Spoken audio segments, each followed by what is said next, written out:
It's amazing thinking that this is the weekend coming up where we're encouraged to make connections with people even during the time of this crisis. So all of the stuff that we do at Worth Publishing and CourseWeDo is all about connection. It's all attachment aware and trauma informed, and it very much deals with children and young people. Hello, Lucy's son, coming in to join us there. So the fascinating thing for me is that attachment awareness and trauma informed, all those things saturate everything that we've published, that we put online, that we work with different communities. But you know what, we've never had a chapter, and I've edited the book so I know about this, we've never had a chapter specifically on loneliness. And yet attachment and trauma, so much loneliness characterizes insecure attachment. It characterizes the experience of being traumatized. So in a way, this is a great focus. And I think the fact that so many people signed up for this workshop is a real testament to the fact that you really register and resonate with that issue. So I'm going to ask them in a moment to introduce themselves, quite enough from me. But what I would like to do, first of all, is just to really focus on this issue of loneliness and just say what my experience is. So I think of loneliness, I guess, as an experience of some kind of shameful sorrow. But in a moment, I'll talk a little bit about what the Marmalade Foundation has helped me to reframe that as. But that's how I think I've always thought of my own experiences of being lonely, some kind of shameful, secretive sorrow. And the thing that helps me most if I feel lonely is to speak to my best friend. So I'm going to ask each of the panelists to introduce themselves. And I'm going to say to you, when you do introduce yourselves, just with your name and where you're from, what you do, but also to please say, how do you name your experience of loneliness and what helps you most? So could I just kick off with Kevin? Hello, my name's Kevin Street. I'm speaking to you from the West Midlands, from Stourbridge. At present, I'm Vice Chair of a fostering panel, and I'm also an education consultant for the same agency, doing regular audits of how children placed with us are getting on in an educational setting. Before we launch into my own experience of loneliness, there's a wee poem here I'd like to share with you. I shared it with Andrea earlier in the week, and she thought it was rather nice. It's by Adrian Henry, who some of you may recognise way back from the 1980s or 1990s. And it goes like this. A nun in a supermarket, standing in a queue, wondering what it's like to buy groceries for two. Oh. Whichever one goes on. Thank you very much. So yeah, what is your one word that characterises loneliness, and what's the one thing that you do? I would say, well, two words: abandoned and bleak. Thank you. And what's the thing you do when you feel well lonely? I think the thing I do, or I think the thing that helps to counter that is being heard by somebody, being accepted, and actually being honoured for who I am as a human being, whoever Lovely. it is who provides that sort of support. Fantastic. Thank you very much, Kevin. Thank you. Jane, can I come to you? Hello, I'm Jane Pickthall. I'm virtual school head up in North Tyneside. I also have a role on the National Association of Virtual School Heads as treasurer currently. My experience of loneliness during my childhood, there were some times when I felt particularly lonely. I had a poorly sister at the time, and really felt sort of my parents had to obviously be at the hospital a lot. Really. And what helps you, Jane? I'm so sorry, you're breaking up just a little bit, Jane. And lost. And then from a professional point of view, I think as a virtual school head, you can often feel quite lonely, that whole thing about being a lone voice out there and being between different services. Okay, Jane, sorry, it's really a bit hard to hear you at the moment. Can I come back to you? Yeah, Jane, we'll come back to you in a moment if that's okay. Maybe your connection will improve. Okay, Anne, can we hear you? Would you like to tell us yours? Yeah, hello, my name's Anne Dix. I'm a dramatherapist, freelance dramatherapist and supervisor and trainer and author with Worth Publishing. I thought about what loneliness meant for me, and I saw it as icy and pale blue were the colours that came to mind. Not particularly incidents, although there have been incidents, particularly during COVID, where I felt a kind of wave of loneliness, perhaps coming home from the shops where the streets are deserted. And I wrote 3 words down for the connections that make me feel belong, and I wrote laughter, cuddles, and family. Lovely. Because I'm lucky enough to have a husband that I live with, and a family I can talk to online, and so those were the 3 words that I chose. Lovely, thank you very much indeed. Nicole, can we come to you? Hello, I'm Nicole Schnackenberg. I'm a child and educational psychologist and author based in sunny Southend-on-Sea. And I resonate actually with what Kevin said. I think my word would be abandoned and somehow lacking, or feeling that I lack rather, the inner resources to know how to quite reach out in that moment and connect.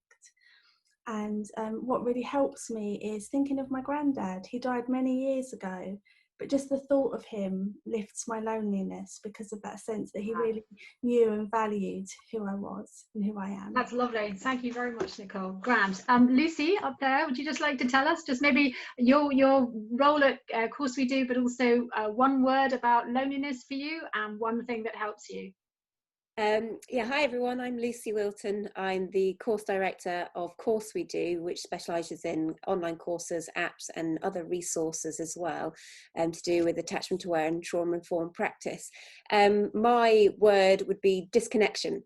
And I think for me, I felt it most when I had very young children and babies, and I felt like I was on my own at home a lot. So yes, I think that was my personal experience of it. And what got me through that was going to our local baby and toddler group and meeting Lovely. Other mums as well. Yes, thank you very much, Lucy. That's great. Okay, just that the Marmalade Trust says something really, really interesting about loneliness. They say that there's a real problem with the fact that people keep shameful and keep it as a shameful secret, rather than being able to normalize it as a hunger. So that if I'm hungry, I don't have any feelings about saying, oh, Rhona, I'm hungry. Or if I'm thirsty, I say to Jane, I'm really thirsty. And or I'm cold, or I'm hot. And the Marmalade Trust suggests that in a way, if we could just say to each other, hey, Basil, if we could just say to each other, I'm lonely, maybe it would normalize it far more as a human experience. I just want us to hold on to that as we go through. But Basil, hi, are you with us? Hi, can you hear me? Yes! Hey! Do you know what? Yes. I had some one-way speakers at first, but now put some headphones on. Oh, okay. So could you just tell us your... Fantastic. I'm so pleased you're here. Could you please say your name and your role and where you work? And then can you give us your one word for loneliness and your one thing that helps you? Okay. Basil Morris, Croydon CDI Drop In Counsellor. And my words for loneliness, although I haven't been alone in a long while, I've got children, grandchildren, and nuisance friends. But if I go back in my memory jar, it's detached, unconnected, and surplus to requirements. Oh, yes. Wow. Okay? Thank you. Those are my memories and of that particular subject. And the remedy, those who are able to achieve this, stay attached, stay in contact, whichever way you can. Lovely. Lovely. Thank you so much, Basil. Right, well, just stay there. Now we've got you. Such an important connection. Okay, I'd like to kick off by going to Anne, though, if that's okay. What we're going to do now is just go around, and I'm just going to put the basic question to everybody just for a few minutes from each of you. And I honestly think, as I was putting this program together, I was thinking, do you know what? Each of these areas could be a whole hour, but we've only got an hour for everybody. So Anne, if I could ask you first to kick us off, just a few of the, if you like, the top line issues for around loneliness for children and young people who've experienced or witnessed domestic violence and abuse.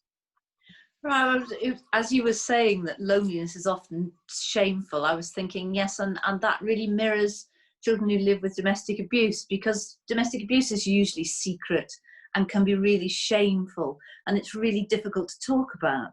and families may want it kept silent.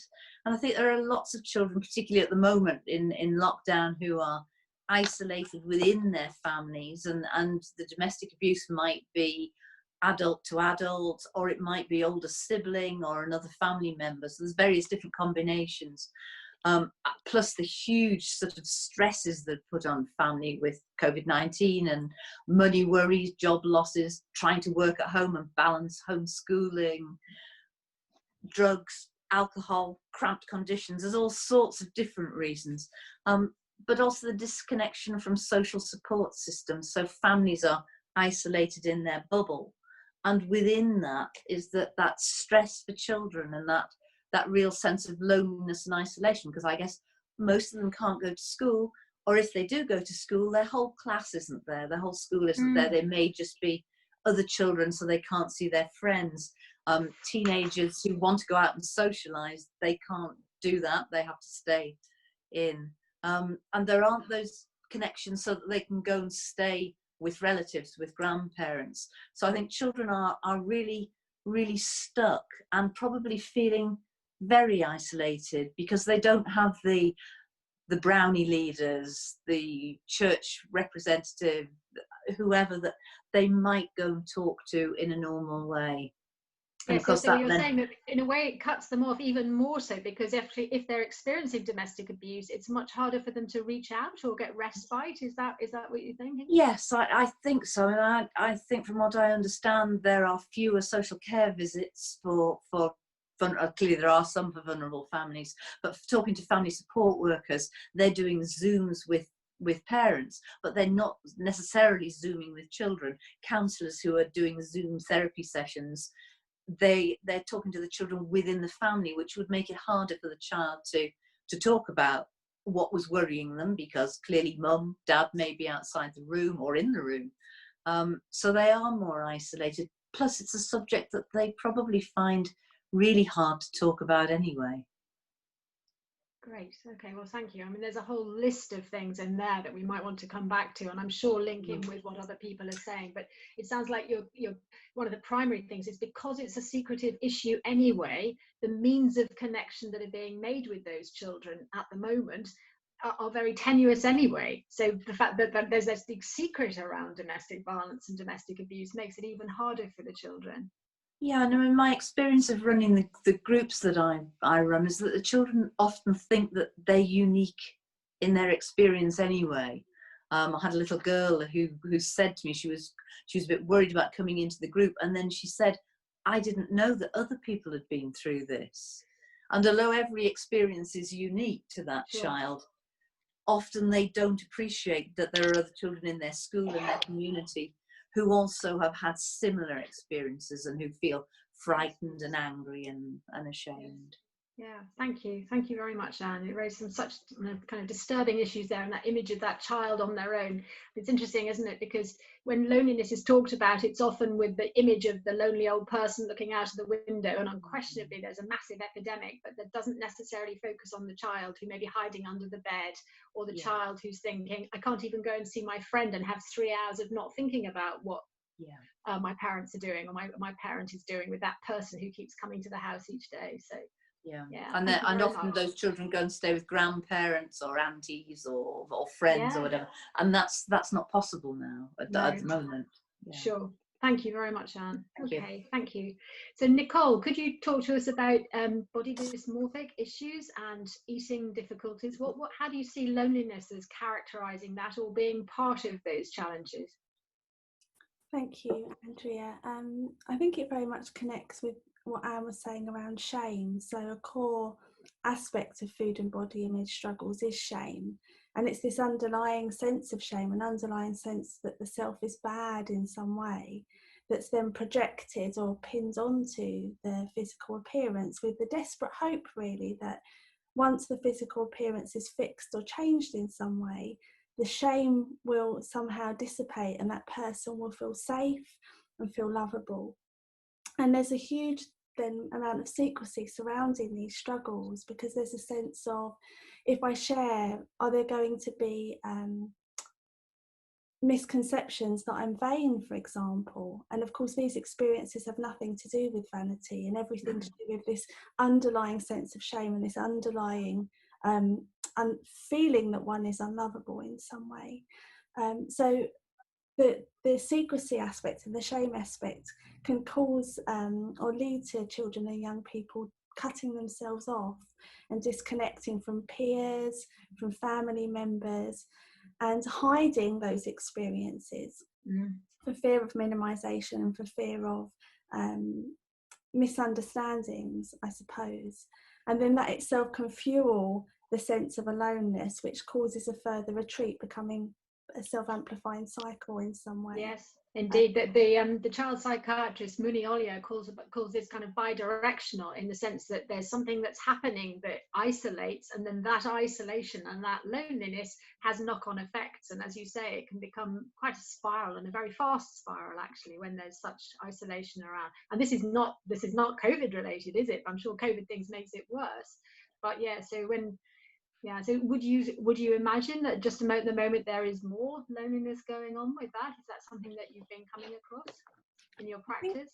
I think it's more difficult at the moment to have those inconsequential interactions that might alleviate that loneliness. So that concerned person checking in with you, or noticing that you might be looking quite sad, or that you've lost weight, or that you're frantically picking at your skin, or whatever it is, whatever safety behaviour that's being gone to soothe in an attempt in some way to remove that feeling of shame, perhaps is happening a lot more in secret behind closed doors, and therefore making it perhaps more difficult. And also added to that, the fact that we are in a very unusual situation in terms of food and eating. It's not just people that are struggling with, for example, eating difficulties that might be eating differently at the moment. Lots of us might find we've got easier access to the fridge, or not access to the foods, particularly at the beginning of lockdown, that we would have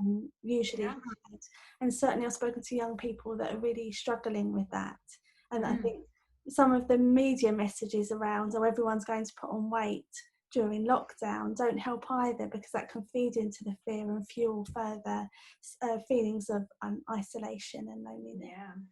Yeah, thank you for that. Gosh, that raises a whole spectrum of other issues as well, doesn't it? Yes, thank you so much. Basil, let's come to you. Can you hear me? Yes, I can. Lovely, thank you. Perhaps you could talk to us about young people in general. Someone has just put a comment there about the marginalisation that can happen, absolutely, when we're talking about discrimination or prejudice of one kind or another. But when we've got young people in the community, sometimes they can look as if they're part of a crowd, maybe cohorts of different people from different backgrounds, but actually, of course, you can be lonely in a crowd as well, can't you? Absolutely. So can you perhaps talk to us about marginalisation, but also I think that's an issue that we're all wanting to address as well, but nonetheless about young people and how those young people especially can feel marginalised, how they can feel excluded and lonely. Yeah, absolutely. As a counsellor, those of us who have been in that role will recognise the young person who although being seemingly part of a crowd, don't really feel belonging, because they suffer self-esteem, they've been bullied, and they've been coerced into doing things that would make them seem to fit in. Okay, so within that there's a loneliness, extra layer of loneliness, where that young person is very much alone. Will I make it? Will they recognize me? Will I be accepted? Okay, so they're in that little pod, and at the same time they're isolated from their family, who doesn't know of their activities. So it's like a cell within another cell. So it becomes even more complex in terms of what loneliness can do to people and how it can affect you. I think that's a really, really good point, actually, because what you're saying is that I suppose at that special age in terms of adolescence, when young people are moving away from their adults, from the parental influence, and they're more wanting to gravitate towards their peers and make peer groups, all those issues around acceptance kick in, don't they? And absolutely. In terms of your work then, what are the sort of issues around loneliness that young people eventually perhaps talk to you about? Oh God. Well, we all know at the moment we're in a climate of okay, the lockdown, but primarily prior to the lockdown kicking in, gangs have been a big thing, hasn't it?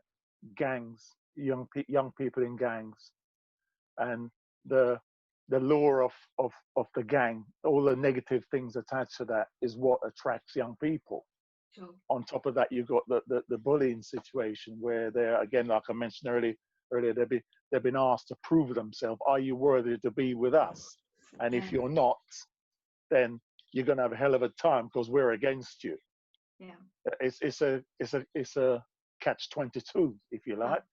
Mm. If they prove themselves to be in that select group that they want to be in, then their whole future is going to be affected by that.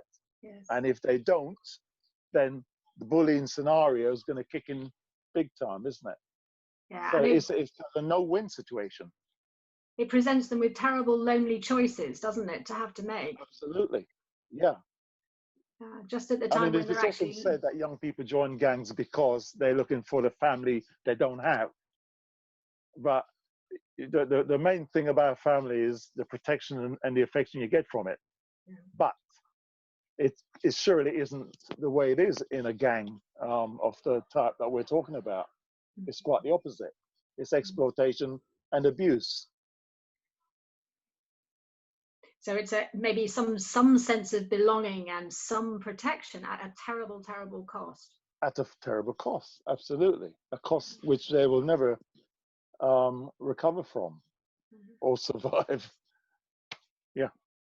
Yeah, thank you. And for me, that definitely relates back to the self-esteem issue that Anne and Nicole were referring to, in the sense that if self-esteem is already low, perhaps because of some kind of other traumatic thing that's happened, that sets a young person up, doesn't it?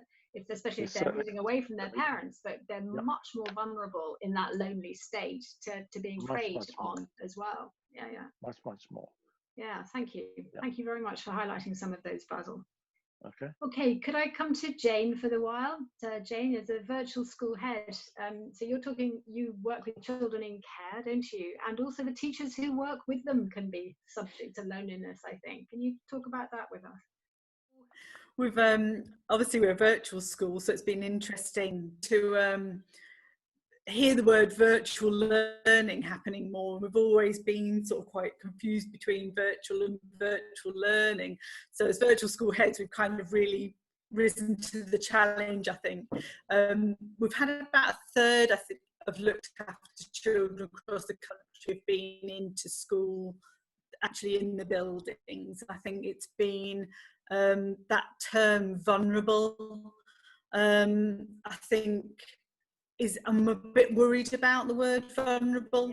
Yeah, so obviously those that are going in have been sort of going in because they've been classed as vulnerable.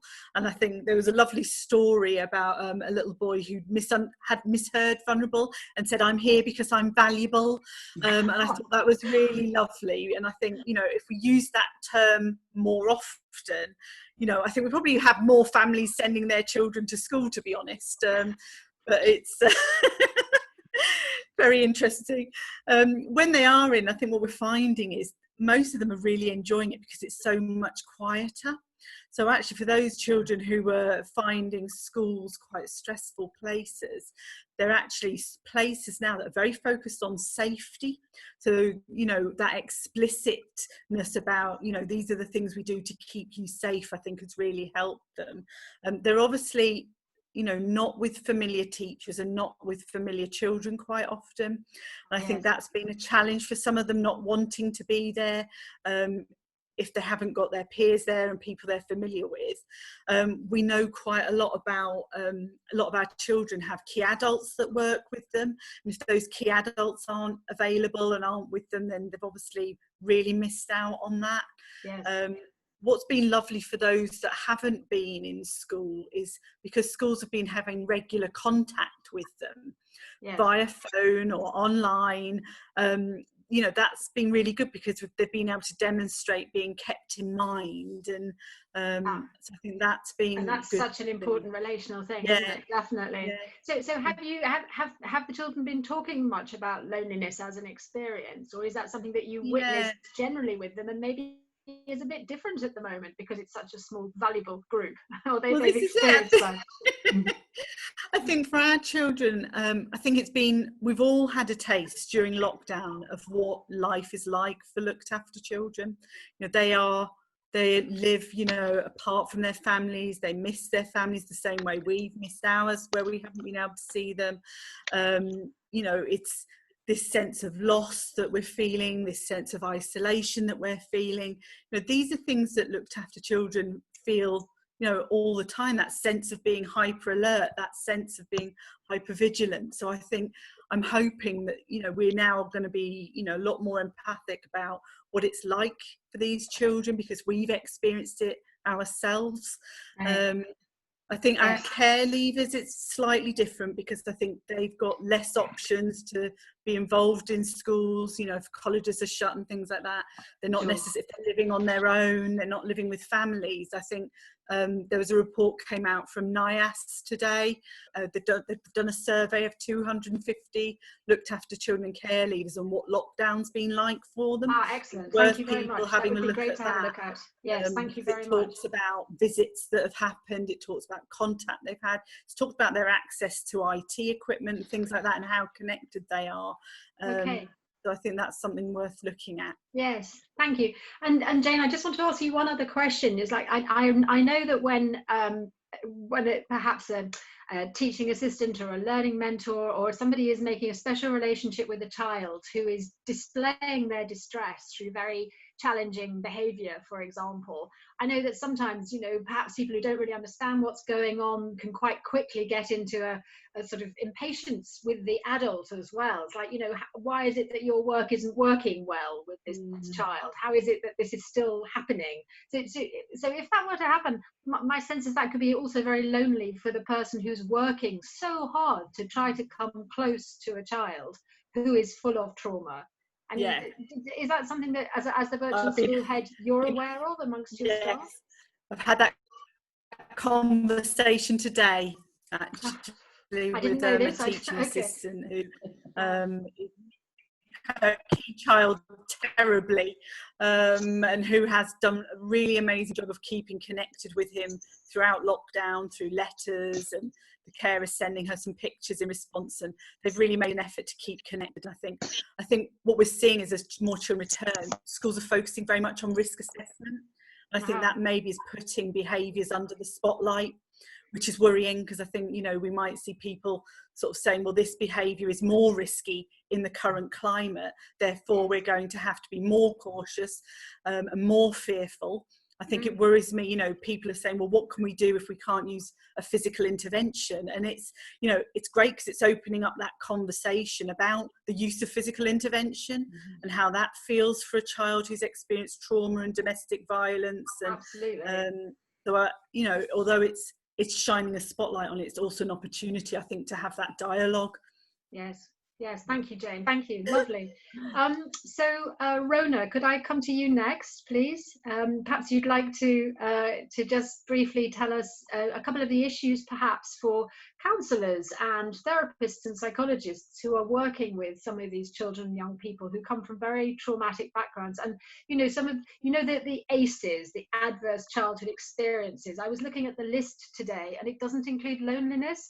I guess because loneliness is a byproduct, isn't it, of so many other things that are on the list. But actually, loneliness itself causes toxic stress. We know that. We know, as Jane said, we've probably all been experiencing some of that impact in these last weeks. And if that's ongoing for children, I think sometimes it can also be ongoing for the counsellors and the therapists and the psychologists who come alongside them and try to do that work. So Rhona, perhaps you could just highlight just some of the issues.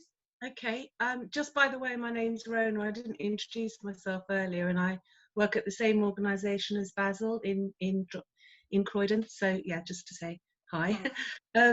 So yeah, it's really interesting, all the things that other colleagues here have raised, because I think they are a reflection of what's going on in us as counsellors and as therapists and as practitioners working with young people. And that sense of loss and abandonment and feeling cut off and disconnected from colleagues is really strong, and especially for counsellors who are used to home working, and they often, often those, you have to kind of have those feelings and work with them.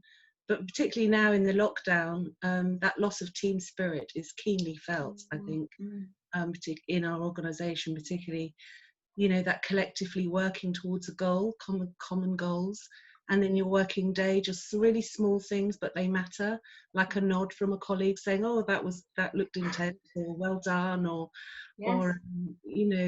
just a pat on the shoulder between sessions. It's just comforting, and it's encouraging and really important. So working from home it is like working in a vacuum, and so that lack of containment that's familiar, they're not being in a shared workspace that really holds the boundaries of the common aim, so we're left feeling insecure and uncertain, maybe, we have that uncertainty. And so many young people have said to us, how long is this going to go on, and what can we say back is, we don't know, feeling uncertain with you. And the loss of the routine, like, between sessions, again, like offering to make a cup of tea for a colleague, or just sitting having a quick chat, and and also simply having fun. Yes. I mean, that's really important in our agency. I know, I'm sure it is across the board, that colleague banter, Absolutely. we're holding a really we try and hold a space that is inviting and warm, and and will hold often very difficult, very traumatic issues. Absolutely. And the flip side of that is that you've got to have an out valve. You've got to have a valve that kind of just lets that go, So yes. I think among colleagues, and I hope Basil would agree, is that showing laughs, warm laughs, is really important. Lovely. Thank you so much, Rhona. Oh, sorry. Just another little thing around missing the resources that are to hand in the building, like the creative stuff, having, when you're working with someone and thinking, oh yeah, we could use these cards, or we could just grab things off the shelf. Oh, there's a book you might like to read that, and offering those things to young people as well, like sandboxes in all the rooms, and interacting with, physically with things, and blankets, putting a blanket, having the opportunity for a child to, wrap a blanket, those, so lots of loneliness around those different things. Thank you, Rhona, for highlighting that. I think that's right. And I mean, definitely this group co-regulated me this morning, and you're absolutely right about the in valve and the out valve. If we're holding a lot of trauma and stress around, then if we're on our own and we're isolated, how much harder that is. And I think it is like Russian dolls, isn't it? And if we are to contain and to support young people in their loneliness, the carers and the supporters need to be well protected and supported too. It has to be a flowing system. Thank you. So Kevin, finally, sorry, and I'm going to have to race everybody now because it's all so interesting. Right. Kevin, just briefly about foster carers. Tell us about, what you see as the issues around loneliness there, please. Well, for foster carers, there's two areas here. I always distinguish between professional loneliness and personal loneliness, and the two can very much interlink. And I think with foster carers, these two things can come quite closely together. When a foster carer is being a potential foster carer is being assessed, then their Form F, as it's called, does look closely at their support networks. This group of people who they've identified could be family, friends, colleagues or ex-colleagues, who are all available and willing to support the foster carer in one way or another. Either, well, it can be by a visit, it can be by phone call, all sorts of ways in which the foster carer can turn to what is an identified support network. The second thing that supports the foster carer once they have been approved is their own social worker who will in fact visit that foster carer on a fairly regular basis, talk to them. It's not the social worker for the child, it's the social worker for the foster carer. And of course, in recent times, in the last 3 months, those support sessions have been carried out by Zoom, which are fine up to a point, as we know, but as Rhona has so closely identified just then, the actual physical contact, the tap on the shoulder, the look, the actual personal contact, obviously can't be there in the same way. And similarly, for our foster carers, also on a monthly basis, there are informal support groups of other foster carers where they get together, have a cup of tea, biscuit, chat over what's been happening to them, and realizing that they're not the only ones. Yes. And of course, that again is something which in the last 2 or 3 months has been severely curtailed. So I would say that for foster carers, there is support, there is continuing support, but it's of a very different nature to what they have been used to. Yes, great. Thank you very much, Kevin. And that nicely aligns us into what helps. And you've highlighted some things there about kind of belonging, finding you're not the only one, finding connection. Of course, that's harder at the moment, but we're finding all sorts of creative ways. I think a lot of people are being really creative about what can work. So not just at COVID, but in general times. Anne, would you like to just tell us a few of the things that you have found have helped to create security of attachment and connection and reduce the loneliness of the children who've experienced domestic violence? Well, I have to introduce you to a friend of mine because I am Crazy Mouse Woman. And I work a lot with the story that I created, Little Mouse Finds a Safe Place, and a group that I run for children in schools, which involves this small mouse. So what I try to do is build a place of safety, a sense of regulation, and of community, I suppose, within the group. If I'm working one-to-one, we might have the community between me, the child, and Little Mouse. And I think I use Dan Hughes' pace.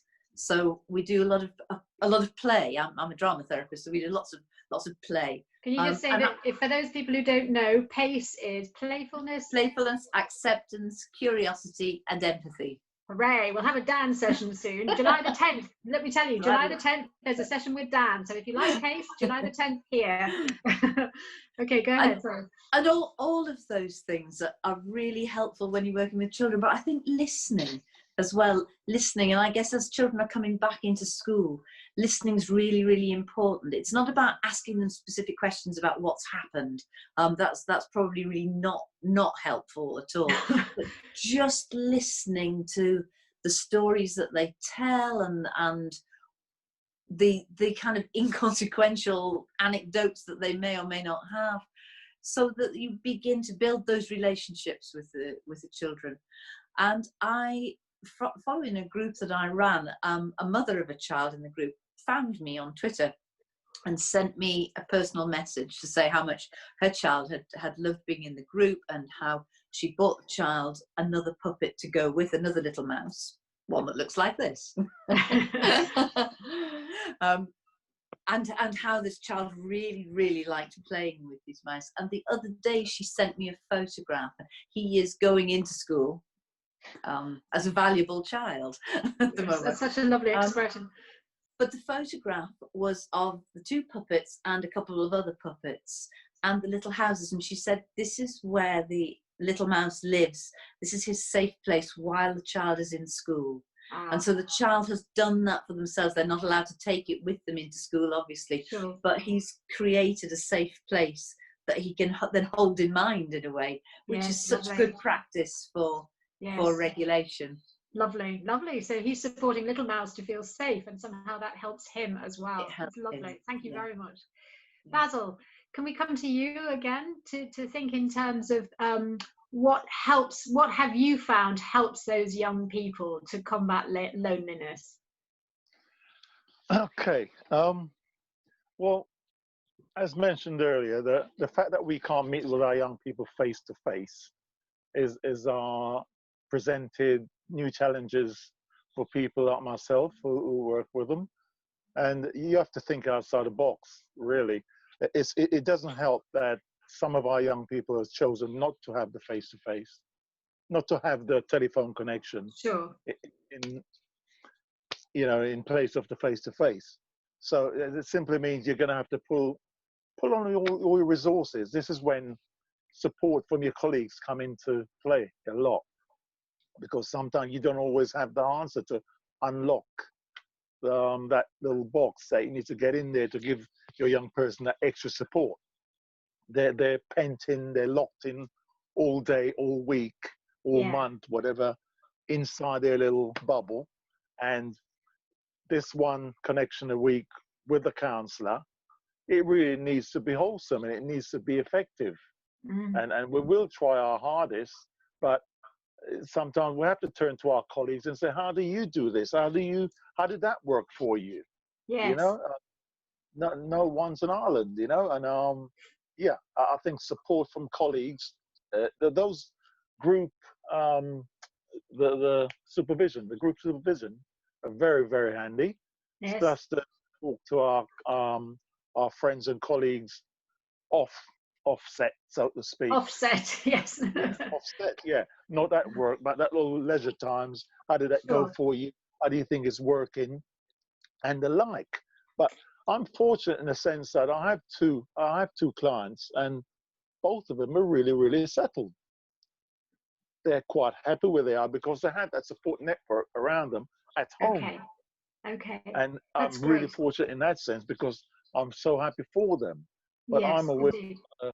other counsellors have clients that's not in the same place. No, that's right. That's absolutely right. But I think what I love you always come out with these, Basil. It's tremendous. These brilliant expressions. They're thinking outside the box. I think we could have called this workshop "Thinking Outside the Box," couldn't we? Because you're right. Loneliness puts us all into boxes, and also in a way, what you're relating to there is this importance of not, if it is so hard for a young person who's very isolated, and we're feeling stuck with that, to reach out to colleagues to support us, just as much as in a school, perhaps it might be team pupil or working around the child like that. Jane, you're nodding there. Is that team pupil, like Basil's talking about, from supporting young people who are maybe out in the community? But how about for you, team pupil? Is that a concept of solidarity that you work with? Yes, I'm trained in team pupil. I did Louisa's course on it. So it's definitely something we advocate, but also for that team of adults around the child to have that network of support to be able to do the difficult work that we ask them to do. So I think, definitely that team, that sense of team, and for the child to feel it as well. Yes, absolutely. The collaboration is so important, isn't it? Collaboration and cooperation. So it's a network that enables the child to have a sense of felt security, not just an individual relationships, but also the network around them. Nicole, in your practice then, in terms of working with young people with eating disorders and so forth, what have you found has been helpful to reduce loneliness? I think a big part of it, Andrew, is bringing young people, experts by lived experience together to share experiences. I think a key aspect of an experience like a eating disorder and body dysmorphic disorder as categorised by the DSM, and I know we'd think about that very differently in terms of it isn't really a disorder, it's an act of order, it's an act of hope. But bringing people with those lived experiences together to hear that they're not the only person that has an experience of being, and this is the sort of thing I hear, they feel like a monster in a world of princes and princesses. They sit in a room with others and they hear others reflect that back, and then they recognise actually possibly the way I'm viewing myself is not the way that I'm perceived by others, and there's such power in that. And through for example, the organisation I'm connected with, the Body Dysmorphic Disorder Foundation, we've taken our groups online. And that's also provided another opportunity, because people who might not feel able to come to the face-to-face groups because they may be so distressed by their appearance are coming along with their screens off. And then the first couple of times, maybe their screen's off and they're just listening. The next time you hear a voice come over, but the screen's still off. And then maybe the next time their video goes on briefly, because they begin to make that connection and see other people beginning to turn their videos on. So even the format of Zoom is supportive in some way at the moment, but it really is that sharing of stories and the sense that one is not alone in one's experiences that's so important. That's so interesting, Nicole, because what you're suggesting there is that the whole thing around visibility and body issues are very much around the gaze, aren't they, in terms of being able to see oneself in the mirror and having that kind of distorted perspective, perhaps, but actually people having more control over what's seen and what's heard within a Zoom session is actually could be potentially empowering for them, which might give us some ideas to think about future ways of working together. Is that what you're experiencing?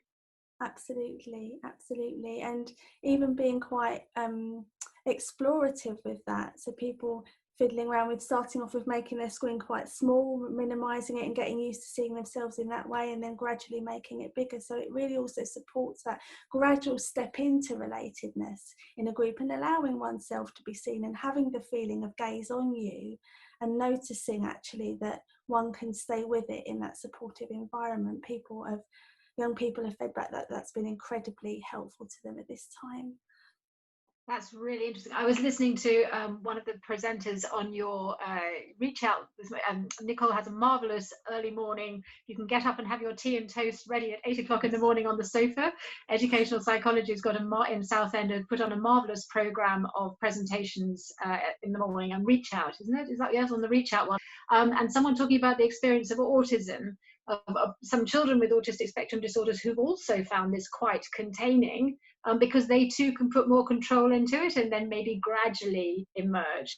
And I think that's actually such a valid point about loneliness, because if somebody is lonely, it may be that someone could provide a quality connection quickly, but other times loneliness might, like you were saying, Anne, about coming out of that secretive place and listening to people rather than asking, because asking could be quite an intrusive thing, but allowing someone to emerge at their own pace from a lonely state is also going to be very important, isn't it? Because it's not just an either or, oh, now you're lonely, now you're not necessarily. We need to take time with one another. And it sounds like you found or happened upon a new method of offering control over that process, Nicole.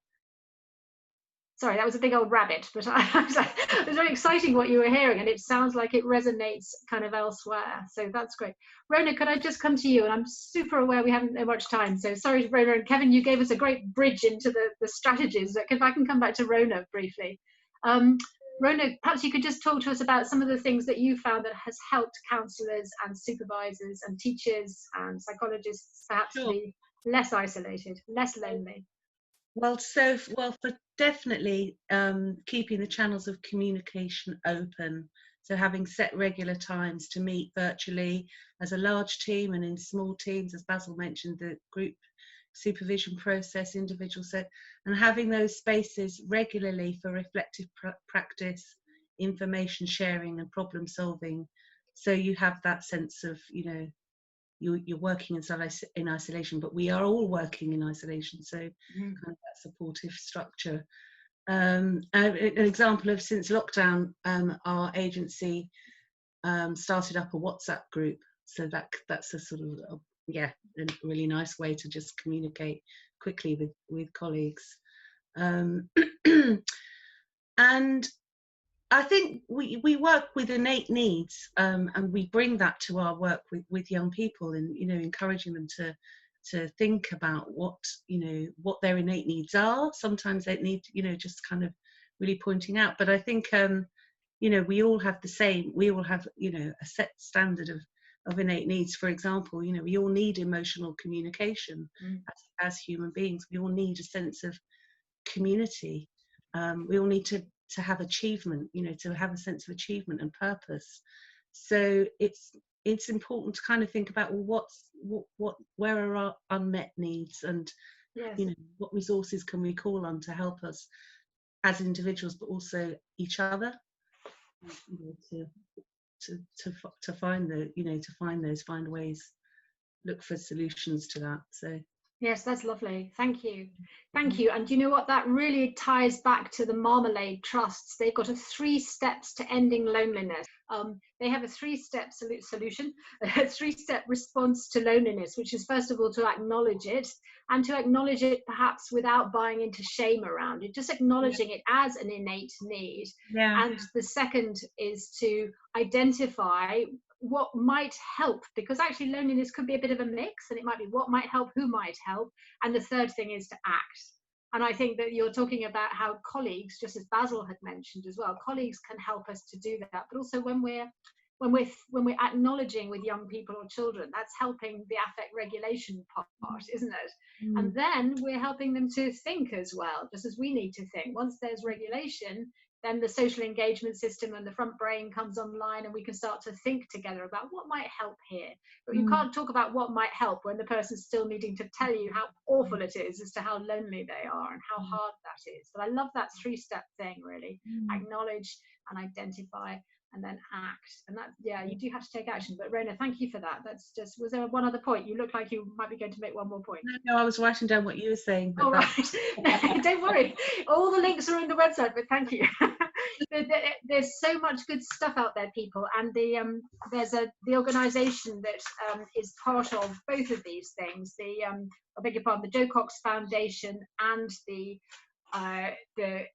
Marmalade Trust are both part of a wider organisation that may help you with that, with community connections, basically, to really think together about what else we can do in the wider context.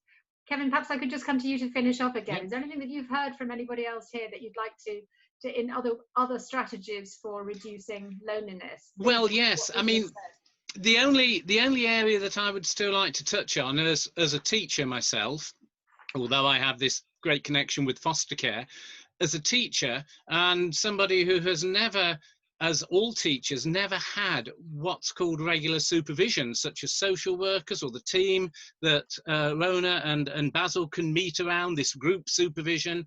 None of that exists in teaching. And so a few years ago now, my book, School as a Secure Base, I talked about, for teachers especially, the need for peer mentoring. And the need for teachers to actually find a colleague or a friend with whom they have an empathic relationship, with whom they can just talk and share without actually looking for answers, without looking for judgment, but just somebody with whom they can relate on a basis, so that their professional loneliness, which they might feel unsupported, unappreciated, de-skilled, all of these things, can find a safe, solid, reliable outlet. And I think that's really important. Thank you very much for that. Yes, and I think that's true of all educational staff, really. Everybody needs this in one way or the other.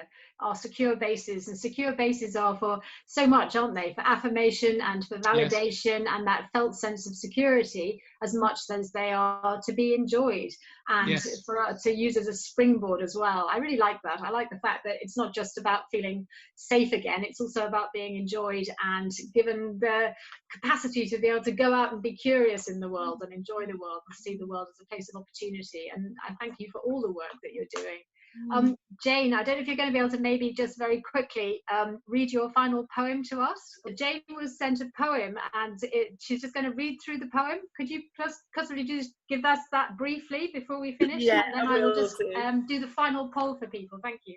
Lovely. Right, this is I think foster carers have been real unsung heroes amongst lockdown, and this is a poem that one of our boys, 10-year-old boy, wrote.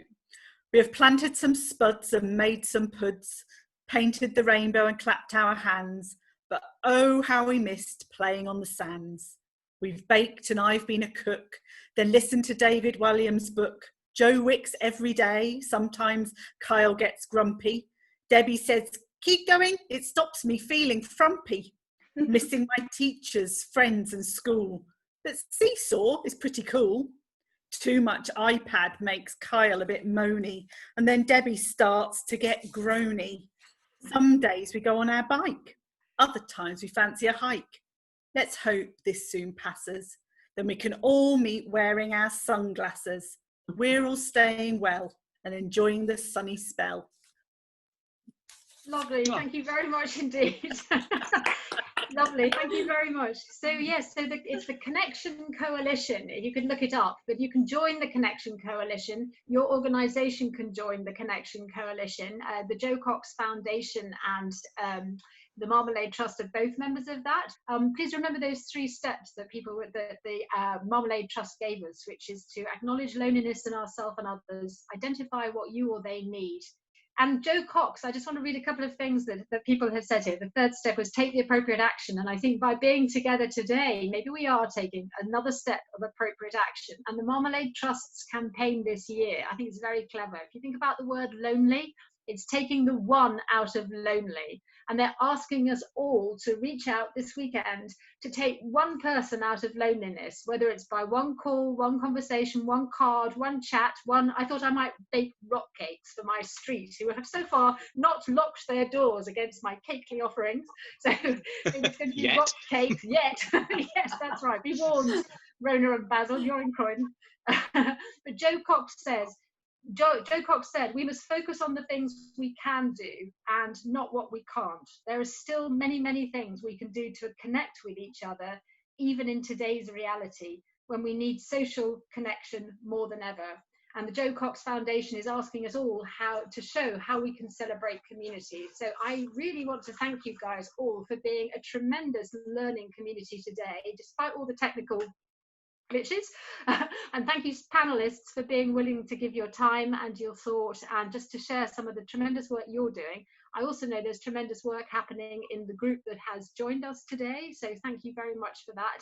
And I hope that we will see you again soon. As I said, little flag here, July the 10th, we're doing a webinar with Dan Hughes, and it's based on his book, It Was That One Moment, which some of you may know contains his beautiful, beautiful poetry, which reflects on his work with children and adolescents, and then some of his responses to having the poem, and different people are going to talk about why those poems are important to them, and Dan will be there to respond to that and share with us more learning. So I think that's going to be pretty beautiful. We'll send out the link for you fairly soon, for something to look forward to. But meanwhile, please take care of yourselves. This is the great get-together weekend, so we wish you less loneliness this weekend of your own.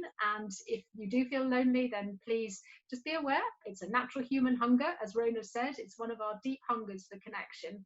And please reach out and find an attachment and make them for other people as well. And thank you very much for participating.